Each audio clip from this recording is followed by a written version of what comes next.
छत्तीसगढ़ में 15 साल के राज करने के बाद राजनांदगांव में जन आक्रोश रैली का आयोजन किया गया, जिसके लिए पूर्व सांसद मधुसूदन यादव को एक बड़ी जिम्मेदारी दी गई थी और इस जिम्मेदारी में लगभग वे सफल भी हुए। लोगों ने बढ़ चढ़कर इस आक्रोश रैली में शामिल होकर सरकार के खिलाफ साफ संकेत दिया। इसके बाद हम सीधे पूर्व सांसद मधुसूदन यादव से मुलाकात करने के लिए गए। आइए देखते हैं क्या कहा उन्होंने। नमस्कार, पंचायत नियोजन में आपका हार्दिक स्वागत है, अभिनंदन है। अभी हमारे साथ राजनांदगांव के पूर्व सांसद और पूर्व महापौर मधुसूदन यादव जी बैठे हुए हैं। छत्तीसगढ़ सरकार लगभग 4.5 साल हो गई है और इन 4.5 सालों में क्या मुद्दा विशेष रहा है और किस तरह से राजनांदगांव सुलझ रहा है, किस तरह से भेदभाव हो गया। और आज विधानसभा स्तरीय कलेक्टर का घेराव भी है और एक इसी कार्यक्रम है। आइए जानना चाहते हैं कि किस तरह की समस्याएं लोग अभी तक लेकर आते हैं। जी भी बताएंगे, आज घेराव है कलेक्ट्रेट का, क्या कारण है? जो 4.5 वर्षों में राजनांदगांव के विकास की उपेक्षा हुई है वो पूरी जनता के सामने है। एक घोषणा हुई थी सुरगी तक की सड़क बनने की, वो आज तक शुरू नहीं हो पाया। एक घोषणा हुई थी बेगाटोला से नवागांव तक की, वो आज तक शुरू नहीं हो पाया।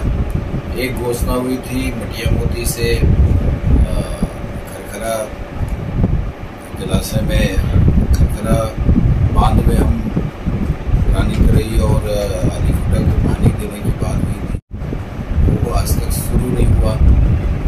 एक घोषणा हुई थी कि मनकी जलाशय का पानी सुकुल, दहियान, लिटिया, नंदगांव तक के आएगा, उसका तो सर्वे तक नहीं हुआ। सिटी स्कैन की बात भी आपको मालूम है। इसके अलावा जो रूटीन वर्क होते हैं नगरीय प्रशासन विभाग में, जितना बजट रहता है उसमें हर साल जो पैसा मिल जाया करता है वही मिल रहा है और उसी में मरम्मत का, इसका उसका छोटा मोटा काम कर पा रहे हैं। दुर्भाग्य की बात तो ये है कि चरोदा हमसे आधी आबादी का शहर है, उनके बराबर हमको पैसा मिला। यहाँ कांग्रेस के महापौर होने का कोई लाभ इस शहर को मिल ही नहीं रहा है। तो किस प्रकार से राजनांदगांव की उपेक्षा हो रही है, चाहे वो ग्रामीण क्षेत्र हो चाहे शहरी क्षेत्र हो, वो देखने को मिल रहा है। आप मेडिकल कॉलेज जो 370 करोड़ का डॉक्टर रमन सिंह जी के रहते हुए बनने के बाद इन लोगों ने उसमें कोई राशि नहीं लगाई। इन लोगों ने स्टेडियम का हाफ पोर्शन को पूरा करने के लिए कोई रुचि नहीं लिया। 4 शासकीय कार्यालय राजनांदगांव से उठ करके दुर्ग चला गया, तो इसके लिए तो आंदोलन हमको करना ही पड़ेगा। इसके अलावा जो नीतिगत मामले वो अलग है ही है। ये जो बातें मैं कह रहा हूँ वो राजनांदगांव की बातें हैं, नीतिगत मामले तो है ही है। झूठ पर झूठ बोलते हैं। इन्होंने कहा हम संविदा का नियमितीकरण करेंगे, नहीं किया।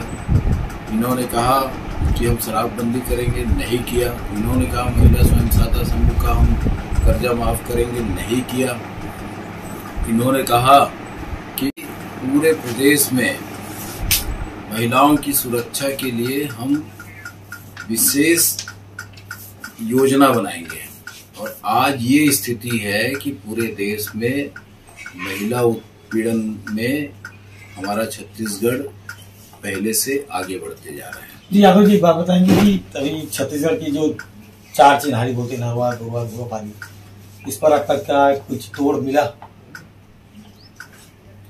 इसका तोड़ की आवश्यकता नहीं है। नरवा, गरवा, गुरुआबाड़ी ये कोई पब्लिक रिलेटेड वर्क नहीं है, जनता से जुड़ा हुआ मामला नहीं है।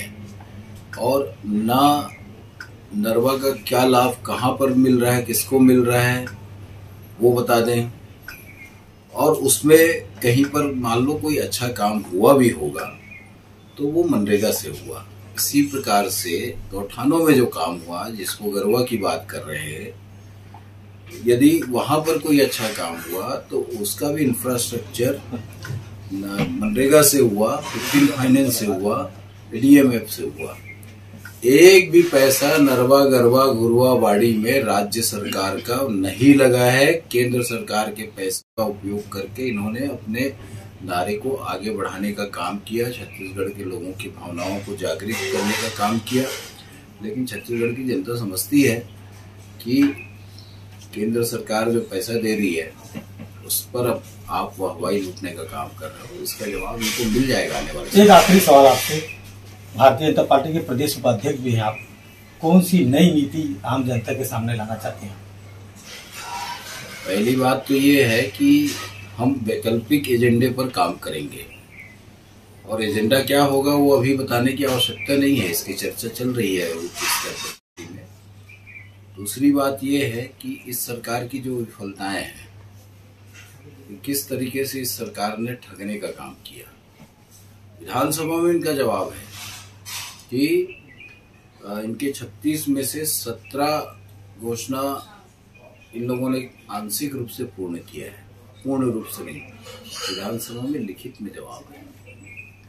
तो इस आधार पर हम जनता के बीच जाएंगे, क्योंकि उन्हीं 36 बिंदुओं के आधार पर जनता ने इनको इतना भारी बहुमत दिया था और इनके झूठ को लेकर के हम जाएंगे, उस आधार पर जाएंगे और हम जनता के सामने वैकल्पिक एजेंडा भी रखेंगे कि इस प्रदेश का विकास, यहाँ प्रदेश के लोगों का विकास आगे किस तरीके से होगा। जी, एक सवाल छोटा सा और करना चाहूंगा, क्योंकि आप सांसद भी रहे हैं, मणिपुर के बारे में आपका क्या कहना है?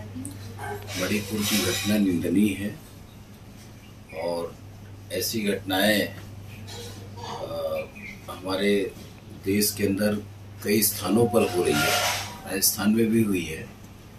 लेकिन इसको राजनीतिक चश्मे से नहीं देखा जाना चाहिए, न राजस्थान के मामले को न मणिपुर के मामले को। महिला उत्पीड़न का मामला है, इसके समाधान की दृष्टि से, इसको नियंत्रित करने की दृष्टि से पूरे देश में विचार होना चाहिए। अभी हम बात कर रहे थे पूर्व सांसद, पूर्व महापौर मधुसूदन यादव जी से। आप देखते रहिए पंचायत नियोजन में, आपको एक अच्छी सही घटना की जानकारी मिलेगी।